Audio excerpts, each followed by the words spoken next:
When you're working on machine learning projects, you encounter data in a variety of format. Now, historically, we have been dealing with what is known as structured data. A structured data is nothing but a data in a tabular format. If you can imagine an Excel sheet, if you can imagine a RDBMS table where you have rows and columns, we call them as structured data. So information is delimited or it is column wise aligned. So you know what starts when, and you have a predefined set of columns against which the data has been calculated. Now, when you look at structured data, there are potentially four types of data that you would have dealt with. The first one is called as a continuous number. A continuous data is something on which you can do mean, median, mode, standard deviation, variation. You can do mathematical calculations.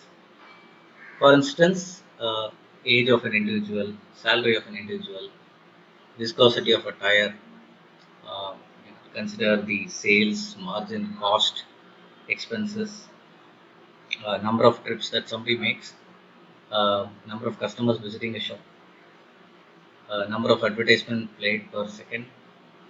So it could be anything, any number on which you can do any calculations. Theoretically, from minus infinity to plus infinity, but practically a more meaningful number.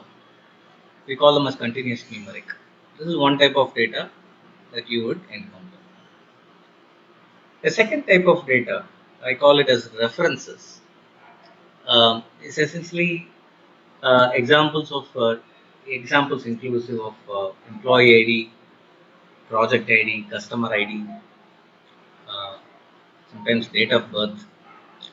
Now, this is all information which refers to a reference point. You can't do any calculations on them per se, but they are used as references for dealing with the rest of the data here. I use the word date in between. So, for instance, date of birth, date of hire, project start date, project end date, they are all reference points. You can't do any calculations with them. However, what you can do is the difference between today and date of birth, which is nothing but your age. The difference between a project start date and a project end date, which is nothing but the duration of the project. They go into continuous numeric category. So difference between dates makes sense. The date itself is just a reference point. The third type of information that you will encounter in a structured data is called as categorical data. So you have certain data that gets itself repeated.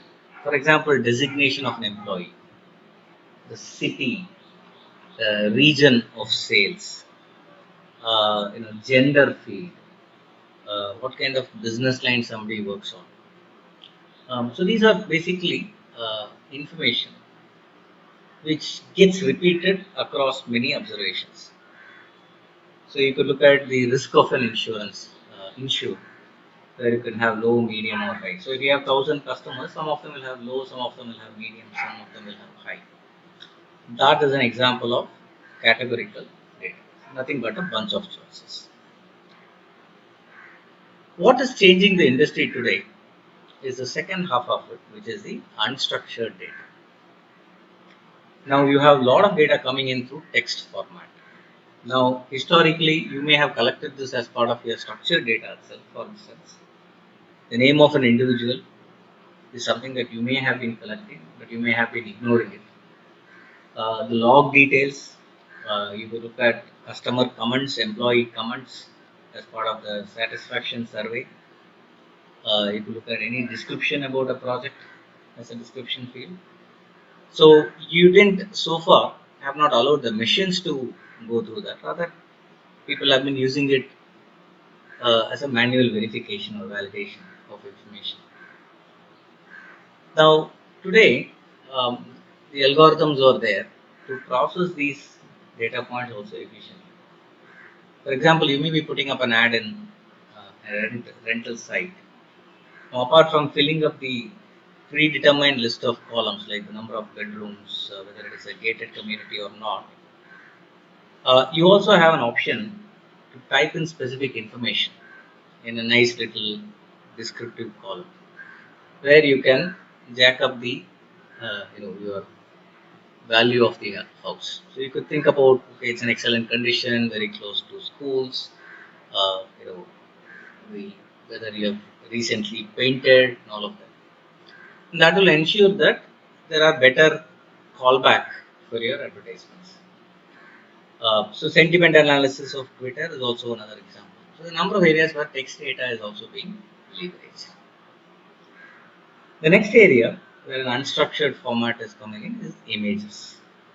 So the old adage says image is worth 1,000 words. The new one is image is worth 1,000 data points.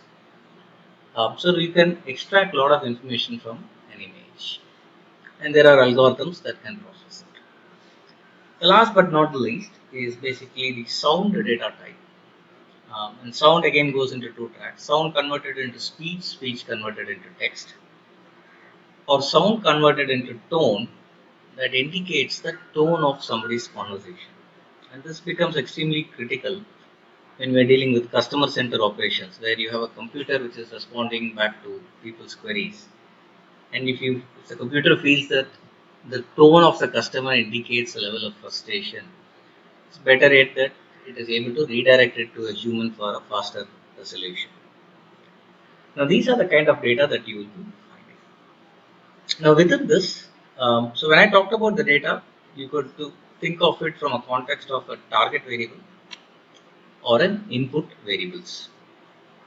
If it is a target variable, it's either continuous numeric or it is categorical. If it is input, it could be in any of these formats. But essentially, all of these formats within the computer basically gets converted into continuous numeric. A target variable is also called as label variable, is also called as dependent variable, and your input variables are also called as features or independent variables. These are your input variables, independent variables, and this is your target variable. So these are the kind of data types that you will be encountering in your machine learning